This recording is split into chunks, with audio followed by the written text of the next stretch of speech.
How many studios were involved in the making of this movie?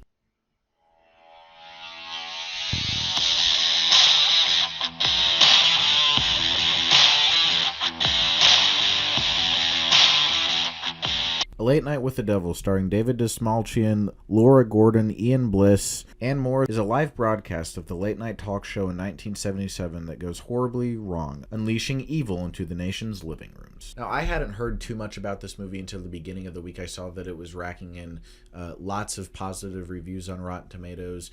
Some reviews that I like to watch gave it really high praise. And then this movie became the topic of some discourse that I will get into in my negatives about this movie. But I'm just going to start with the positives, get those out of the way before I really dive into some of my personal opinions on the movie industry and what's going on surrounding this movie. So starting off, I want to praise every single actor in this movie. I want to praise all the writers behind this movie. This movie is phenomenal. It is so tense. It builds tension extremely well. It's like a roller coaster. You don't see the twists and turns that are coming in this movie. I was left on the edge of my seat at almost every single point of this movie, and it just goes through waves of tension, and it keeps you on the edge of your seat the entire time and really does a phenomenal job at building tension. The exposition dump at the beginning of the movie is done extremely well. It gives you a level of mystery and intrigue into these characters and really sets a foundation of mystery behind what truly is going on, who these people actually are, and the psyche of them, and just gives you a really good tone setter for what this movie is going to be. I absolutely love how this movie was shot in a 4:3 aspect ratio, and it is literally just a live broadcast of the 1977 show, and then it incorporates behind the scenes footage of the show. And that goes to wides, and it's shot in black and white so you can differentiate the two.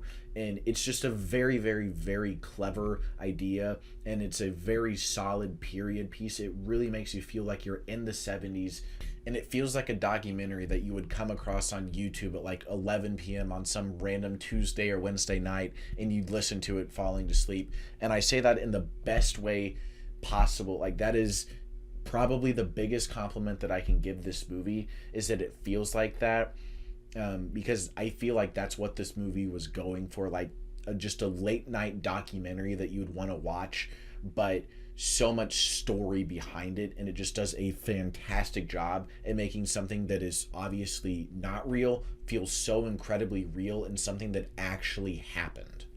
And the ending of this movie had me worried that it was going to become very open-ended and it was going to be left up to your own interpretation.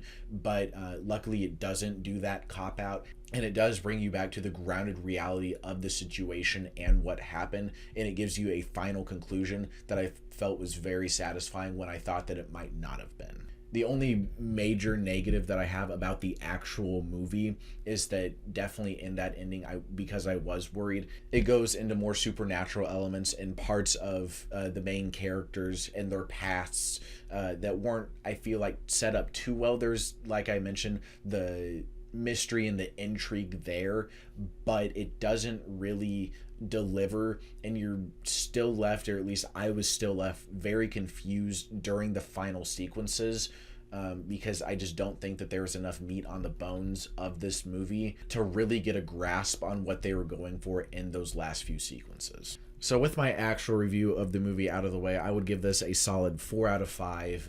One of the best movies that I've seen this year.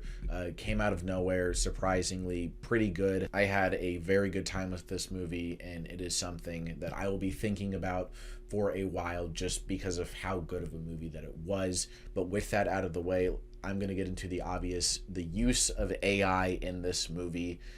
It's not that prominent. My dad didn't catch it. I knew about it beforehand going in. He didn't.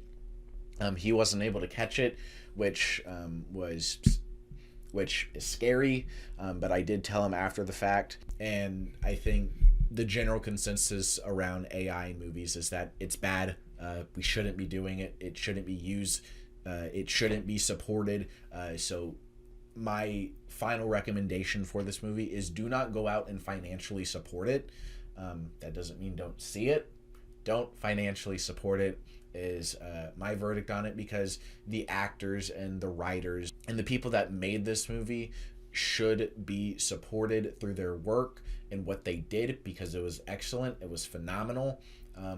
Just don't financially support the people who have their money on the line because they used AI and are massive pieces of shit for doing it. Anybody that gives this movie a half-star review, completely understand. But I do have to mention that, I thought that the movie was actually good for what it was. Just the use of AI really dampens it, and just leaves a sour taste in your mouth, especially if you know what it is going in. And they don't even use it in some really necessary way. There's just still images whenever they're going to commercial break, and it's just still images of these skeletons, and it's AI when you could have easily hired an illustrator or some artist to just draw a fucking skeleton, that would have been happy to do that for a very minimal cost. But there was just no point in using AI, taking away somebody's job. So that is a very disappointing part about this movie, that is going to overshadow what was a very, very, very good movie that I thoroughly enjoyed.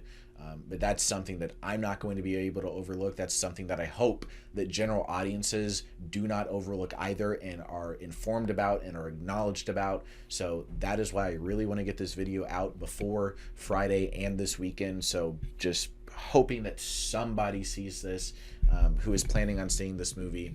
Don't financially support it, but again, support it through the praise of the actors and the writers, and the people that didn't decide to use AI. So that's all that I really have to say about A Late Night with the Devil. Let me know what you thought of it down in the comments below. Let me know your opinions on AI in movies. See if there's any different perspectives on that. Make sure to follow me on Twitter and over on Letterboxd. Both of the links for that down in the description below. And we will see you in the next movie review.